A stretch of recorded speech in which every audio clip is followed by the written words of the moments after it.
আসসালামু আলাইকুম। প্রিয় দর্শক, আমরা আজকে খুব গুরুত্বপূর্ণ একটি বিষয় নিয়ে আলোচনা করব।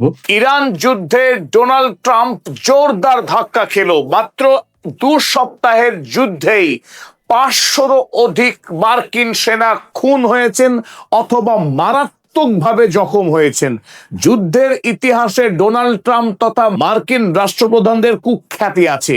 যতজন মার্কিন সেনা যুদ্ধে খুন হন বা আহত হন সেই সঠিক সংখ্যা আমেরিকার সরকার চিরকালই গোপন করে রেখেছে। এমনকি দেশের পার্লামেন্টেও যুদ্ধে কতজন মার্কিন সেনা খুন হন সেই সত্য প্রকাশ করার ইতিহাস আমেরিকার নেই।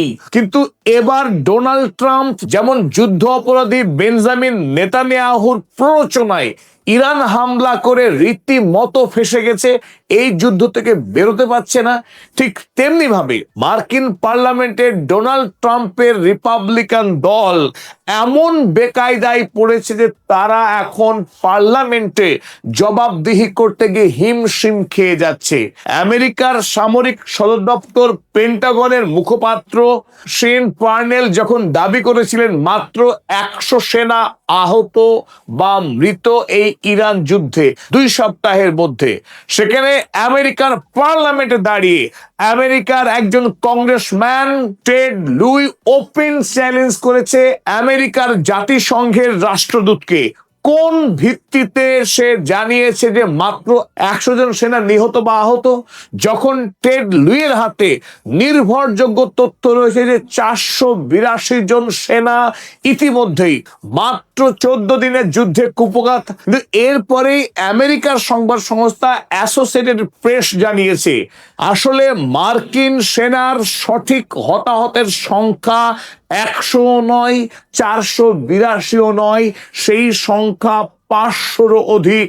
ডোনাল্ড ট্রাম্প সরকার কাপুরুষ, ভীরু, তার সাহস নেই দেশের নাগরিককে, দেশের পার্লামেন্টকে সঠিক তথ্য দেওয়ার।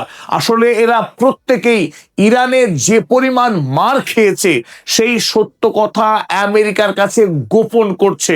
আর অ্যাসোসিয়েটেড প্রেসের এই খবর পারমাণবিক বোমা বিস্ফোরণের প্রতিক্রিয়া সৃষ্টি করেছে আমেরিকার সংবাদ মাধ্যমগুলোতে। এই মুহূর্তে আমেরিকা ক্রোধে ফুটছে এবং আমেরিকার 68% মানুষ ইরান যুদ্ধের বিরুদ্ধে, ডোনাল্ড ট্রাম্পের বিরুদ্ধে এই মুহূর্তে ফুঁসে উঠেছে। দেশ জুড়ে মহা ক্ষোভের সঞ্চার হয়েছে। একদিকে যখন এই ভ্যাম্পায়ার ডোনাল্ড ট্রাম্প তিনি দাবি করছেন ইরানের রেজিম চেঞ্জ করবেন এবং ইরানকে জব্দ করে ইরানের হরমুজ প্রণালী দখল করে নিয়ে তিনি ইচ্ছে মতো কর সংগ্রহ করবেন এবং আমেরিকার জন্য তেলকে জলের দরে তিনি বিক্রি করবেন দেশবাসীকে, এই স্বপ্ন আমেরিকাবাসী আর দেখতে চাইছে না। কারণ ইতিমধ্যেই তেলের দাম যে হারে বাড়তে শুরু করেছে, ইতিমধ্যেই হুথি এবং সৌদি আরবের মধ্যে কনফ্লিক্ট যুক্ত হবার পর একদিকে হরমুজ বন্ধ ছিল, আবার বন্ধ হয়ে গেল সৌদি আরবের তেল রপ্তানি। কারণ লোহিত সাগর দিয়ে সৌদি আরবের কোনো তেল ভর্তি জাহাজ চলাচল করতে পারবে না, এই নির্দেশ হুথি দেওয়ার পর তেলের দাম এখন আবারও প্রতি ব্যারেলে $100 ছুঁই ছুঁই অবস্থা। আর এই সীমাহীন দ্রব্যমূল্য বৃদ্ধির ফলে আমেরিকার যারা গরিব মানুষ, সাধারণ মানুষ, তাদের জীবন নাভিশ্বাস। আর মরার উপরে খাড়ার মতো মার্কিন সেনাবাহিনীর এই মৃত্যুর খবরে দেশ জুড়ে দ্রোহের সৃষ্টি করেছে। ইরানের ওপরে মার্কিন দস্যু বাহিনীর আগ্রাসন এখনো সমানে অব্যাহত আছে। একাদশ এবং দ্বাদশতম রাতেও মার্কিন সেনারা আরব সাগর থেকে টোমাহক মিসাইল ছুড়ে আক্রমণ চালিয়েছে ইরানের পারস্য উপসাগরীয় বিভিন্ন শহরে। অপরদিকে ফাইটার জেট F-15, F-18 এর মতো শক্তিশালী যুদ্ধ বিমান নিয়েও ইরানের বিভিন্ন শহরে আকাশ থেকে ব্যাপকভাবে বোমা বর্ষণ করেছে মার্কিন সেনারা। আর এই গত 48 ঘন্টায় মার্কিন আগ্রাসনের শহীদ হয়েছেন আরো 2 জন ইরানি নাগরিক এবং সব মিলিয়ে এখন পর্যন্ত গত 8 তারিখে শুরু হওয়া এই যুদ্ধে 54 জন ইরানি শহীদ হলেন এবং আহত হয়েছেন ইরানি সেনা সহ দেশের সাধারণ মানুষ মিলিয়ে 600রও অধিক। এবার চলুন দেখে নিই আক্রমণ কোথায় কোথায় হয়েছে। গতকাল রাতে ইরান এবং ইরাকের যে বর্ডার, আহওয়াজ সিটি থেকে একটু ভিতরের দিকে, যার নাম সালামচে বর্ডার। এই সালামচে বর্ডারের আরব সাগর থেকে টোমাহক মিসাইল ছুড়ে এই মার্কিন সেনারা আক্রমণ চালায় এবং এই আক্রমণের তীব্রতা অত্যন্ত ভয়াবহ ছিল। তারপর আহওয়াজ সিটিতেও যথারীতি আক্রমণ হয়েছে এবং তারপরে আমরা দেখব বুশেইর শহর, বুশেইরেও যথারীতি আবারও আক্রমণ হয়েছে গতকাল এবং এই আক্রমণ ছিল শক্তিশালী। তিনটে নির্দিষ্ট জায়গাকে লক্ষ্য করেছিল আমেরিকা। প্রথম আক্রমণ হয়েছে military power station. Donald Trump যেটা ধারাবাহিক বলছেন যে ইরানকে বিদ্যুৎ শূন্য করে দেবে, সেখানে কোনো বিদ্যুৎ থাকবে না। তাই এই বুশের শহরে আইআরজিসি সেনারা যে বিদ্যুৎ ব্যবহার করে সেই পাওয়ার স্টেশনে আক্রমণ চালানো হয়েছে গতকাল রাতে। আক্রমণ করা হয়েছে মিসাইলের যে মজুত রয়েছে, অল্প দূরত্বগামী যে মিসাইল, সেই মিসাইলের ভান্ডারে কাল আক্রমণ করা হয়েছে এবং আক্রমণ করা হয়েছে কোস্টাল র্যাডার। তাদের মূল লক্ষ্য এই হরমুজ প্রণালী যাতে ইরান নিয়ন্ত্রণ না রাখতে পারে, তাই সেই লক্ষ্যতেই আবারও র্যাডারে আক্রমণ করা হয়েছে। এবং এই বুশের শহরের আক্রমণও যথারীতি আরব সাগরে আমেরিকার যে যুদ্ধ জাহাজ রয়েছে সেই ওয়ারশিপ থেকে টোমাহক মিসাইল ছুড়ে এই আক্রমণ চালানো হয়েছে।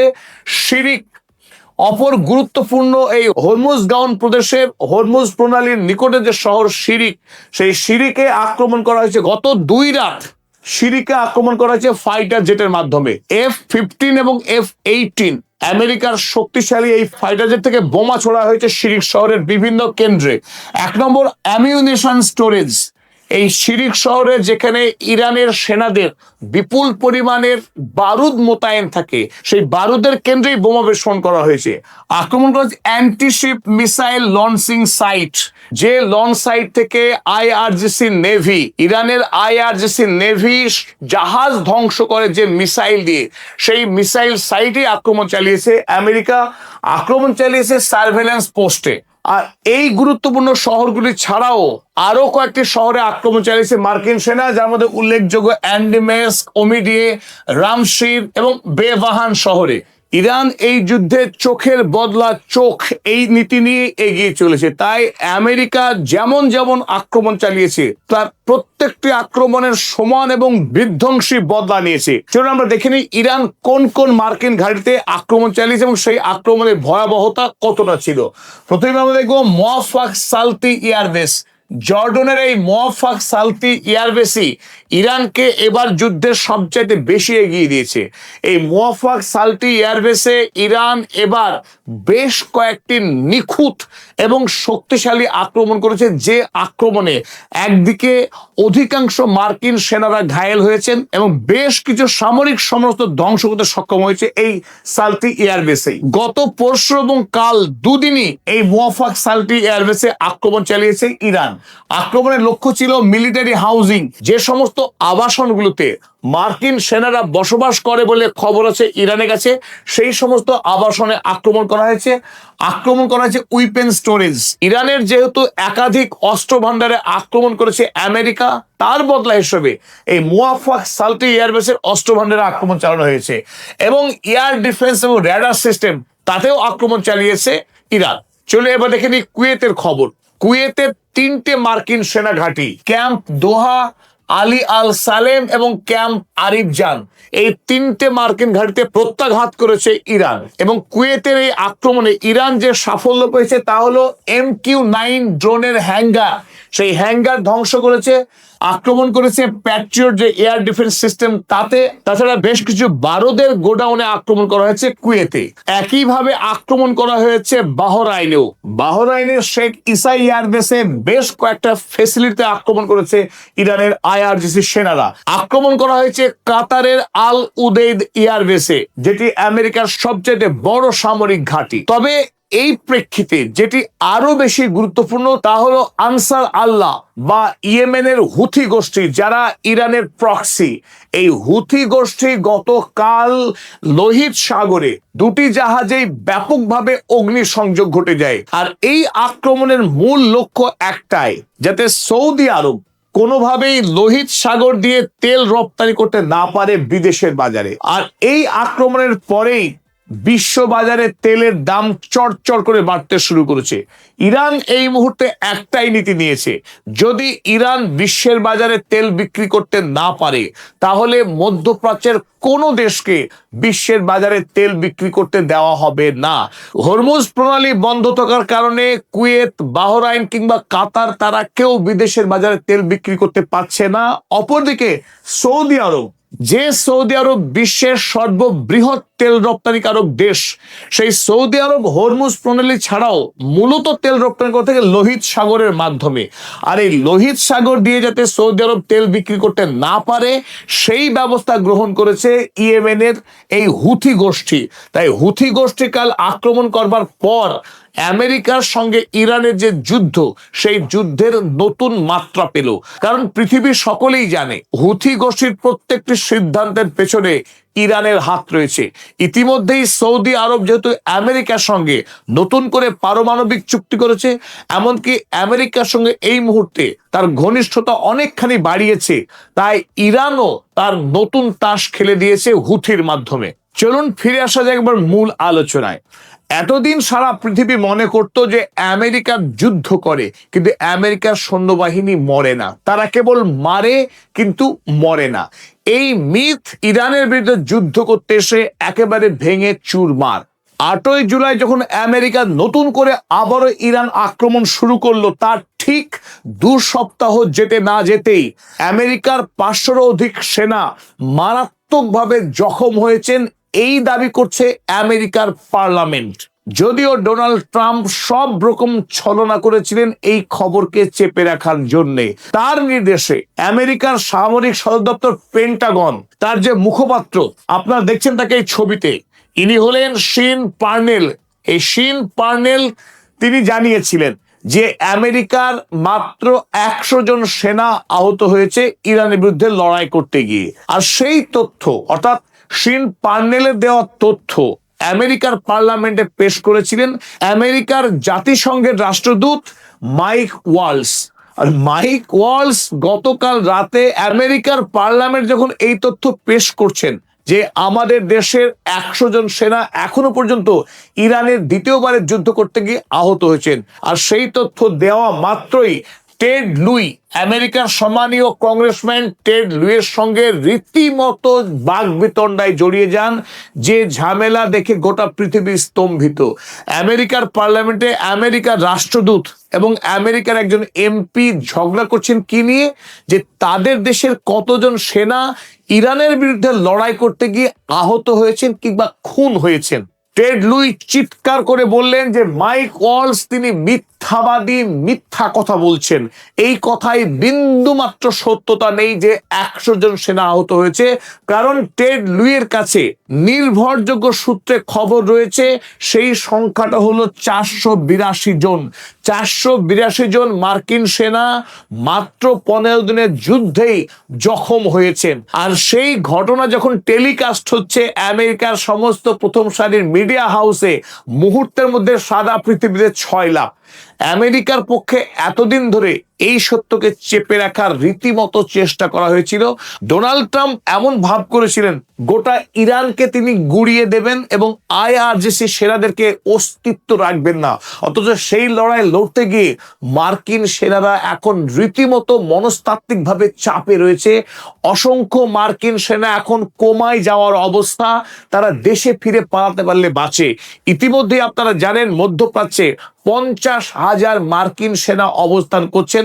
তাদের একটাই লক্ষ্য ছিল ইরানকে দখল করার, কিন্তু এই ইরান দখল করতে এসে ইরানের মিসাইল এবং ইরানের ড্রোনের মারে ইতিমধ্যেই 500 জনের অধিক মার্কিন সেনা জখম হয়েছেন। এবং সেই জখম ছোটখাটো জখম নয়, তাদের অনেককেই ইতিমধ্যেই জার্মানির বিভিন্ন হাসপাতালে ভর্তি করানো হয়েছে, তাদের চিকিৎসা চলছে। এবং যখন মাইক ওয়ালস এবং এই টেড লুই তারা ঝগড়া করছেন, তারপরেই আমেরিকার একটি স্বনামধন্য কাগজ অ্যাসোসিয়েটেড প্রেস তারা একটি খবর প্রকাশ করেন। আর সেই খবরে দাবি করা হয় যত সংখ্যক মার্কিন সেনা আহত হয়েছেন সেই সংখ্যা 100 জন নয়, 482ও নয়।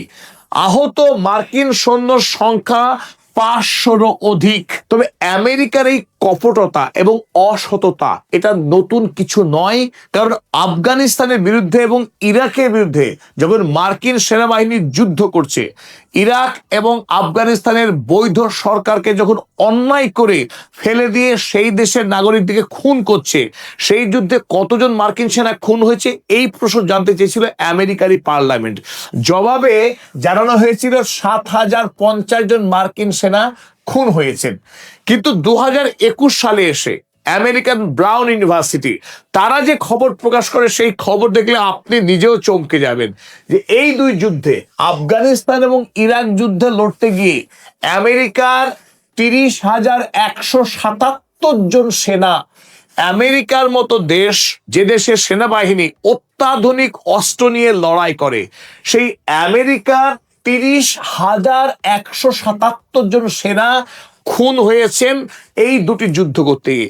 এখান থেকে একটা বিষয় খুব স্পষ্ট যে আমেরিকা সুপার পাওয়ার বলে যে গর্ব এবং যে মিথ্যা ফানুস, সেটা আদৌ বাস্তব নয়। যে দেশে 30,000 সেনা খুন হতে পারে দুটি যুদ্ধে, সেই দেশ কিন্তু মোটেই শক্তিশালী নয়। এমনকি ইরাক কিংবা আফগানিস্তান কোন যুদ্ধেই আমেরিকা জিততেও পারেনি।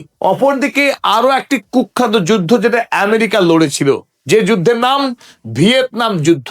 অন্যায় এই ভিয়েতনাম যুদ্ধে আমেরিকা পার্লামেন্ট তারা গর্ব করে জানাতো তাদের কোনো সেনাই মরেনি, নিয়ারলি জিরো। মার্কিন সেনার মৃত্যুর সংখ্যা ছিল নিয়ারলি জিরো। পরবর্তীকালে ইন্ডিপেন্ডেন্ট জার্নালিস্টরা জানিয়েছে সেই মৃত্যুর সংখ্যা 400-রও অধিক। তাই আমেরিকা বরাবর এই মিথ্যা দাবি করে আসছে যে তাদের সেনাবাহিনী নাকি যুদ্ধ করতে গিয়ে মরে না, তারা কেবল মারে। আমরা গত কয়েকটি এপিসোডে জানিয়েছিলাম ঠিক কত সংখ্যক মার্কিন সেনা নিহত হয়েছেন এবং আহত হয়েছেন তার সঠিক তথ্য কিন্তু আজ 2026-এ পাওয়া যাবে না। হতেই পারে এর সঠিক তথ্য প্রকাশ হচ্ছে 2030 সালে কিংবা 35 সালে। তবে যে সংখ্যা বাইরে প্রকাশ হয়েছে সেটা যে সত্য নয়, সত্য সংখ্যা এর থেকে যে অনেক বেশি, সেটা অতীতেও প্রমাণ হয়েছে, আগামীতেও প্রমাণ হবে, এটা আমাদের দৃঢ় বিশ্বাস। তবে মার্কিন পার্লামেন্টে গতকাল এই বাকবিতণ্ডার মাঝেই আমেরিকার রিপাবলিকানরা অর্থাৎ ডোনাল্ড ট্রাম্পের দল কালকে একটি গুরুত্বপূর্ণ সামরিক বিল পাশ করে নেয়। এই বিল গত সপ্তাহে মার্কিন সেনেটেও উত্থাপন করা হয়েছিল, কিন্তু সেখানে প্রয়োজনীয় যে 60টি ভোটের প্রয়োজন ছিল 100 ভোটের মধ্যে, সেই 100 ভোটের মধ্যে 60টি ভোট কিন্তু রিপাবলিকান দল আদায় করতে পারেনি। অর্থাৎ ডোনাল্ড ট্রাম্প চাইলেও 1.15 ট্রিলিয়ন যে বিশাল সামরিক বিল সেনেটে পাশ করাবার চেষ্টা করেছে ডোনাল্ড ট্রাম্প, সেটা হয়েছিল না। কিন্তু সেই একই বিল গতকাল আবারও নতুন করে উত্থাপন করা হয়েছিল মার্কিন কংগ্রেসে। যে বিলের অন্যতম দুটো দিক ছিল, এক ছিল ইরান যুদ্ধের জন্য একটা বিশাল অঙ্কের সামরিক বাজেট পার্লামেন্টে পাশ করে নেওয়া, এবং দ্বিতীয়ত বেঞ্জামিন নেতানিয়াহু তিনি যে স্বপ্ন দেখছেন গত কয়েক মাস ধরে যে এবার আর আমেরিকা থেকে অনুদান হিসেবে টাকা এবং অস্ত্র নেবেন না, এবার সরাসরি মার্কিন সেনাবাহিনী এবং মার্কিন অস্ত্র দিয়ে যুদ্ধ করবে বিদেশে। আর সেই স্বপ্নকে সত্য করবার জন্য ডোনাল্ড ট্রাম্প মরিয়া। আর তাই ডোনাল্ড ট্রাম্পের নির্দেশে আমেরিকার রিপাবলিকান দল পার্লামেন্টে এই বিল পেশ করেন। যদিও ডেমোক্র্যাট দলের পক্ষ থেকে এই বিল যাতে পাশ না হয় তার আপ্রাণ চেষ্টা করা হয়, কিন্তু তবুও এই বিল গতকাল 216/212 ভোটে পাশ হয়ে যায়। যদিও পাশ হয়েছে, তবু এই পাশ ছিল একেবারে কাটায় কাটায়। মাত্র 4টে ভোট বেশি পেয়ে এই বিল কাল কংগ্রেসে পাশ হয়েছে। কিন্তু পাশ হওয়া মানেই এই বিল যে আইনে রূপান্তরিত হবে, বেঞ্জামিন নেতানিয়াহু তাতা থই থই করে নাচবে, এমনও কিন্তু ঘটেনি। কারণ কংগ্রেসে পাশ হলেও এই বিলকে আবারও ঘুরিয়ে আনতে হবে সেনেটে।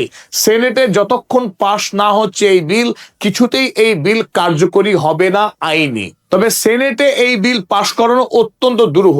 সেনেটে রিপাবলিকান এবং ডেমোক্র্যাট এই দুই দল মিলে মোট 100 জন মেম্বার রয়েছে। এই 100 জন মেম্বারের মধ্যে আবশ্যিকভাবে 60 জন মেম্বারের সাপোর্ট পেতে হবে। গত সপ্তাহের ভোটে যেখানে দরকার ছিল 60 জন, সেখানে রিপাবলিকান দল 50টি ভোট সংগ্রহ করতে সক্ষম হয়েছিল। তাই এই বিল পাশ করতে গেলে আরো 10 জন সেনেটরকে জোগাড় করতে হবে ডোনাল্ড ট্রাম্পদের, যে কাজটি এক কথায় অসম্ভব বলা যেতে পারে। আমরা কেন বলছি এই বিল পাশ হবে না, তার অন্যতম কারণ গতকাল আমেরিকার একজন সেনেটর, যার নাম গিলি ব্র্যান্ড, আপনার ছবিতে দেখছেন গিলি ব্র্যান্ড, তিনি প্রশ্ন তুলেছেন আমেরিকায় যেখানে এই মুহূর্তে 25 লক্ষ মানুষ রাস্তায় বসে আছে, যাদের কোনো বাড়ি নেই, ঘর নেই, দুবেলা কি খাবে সে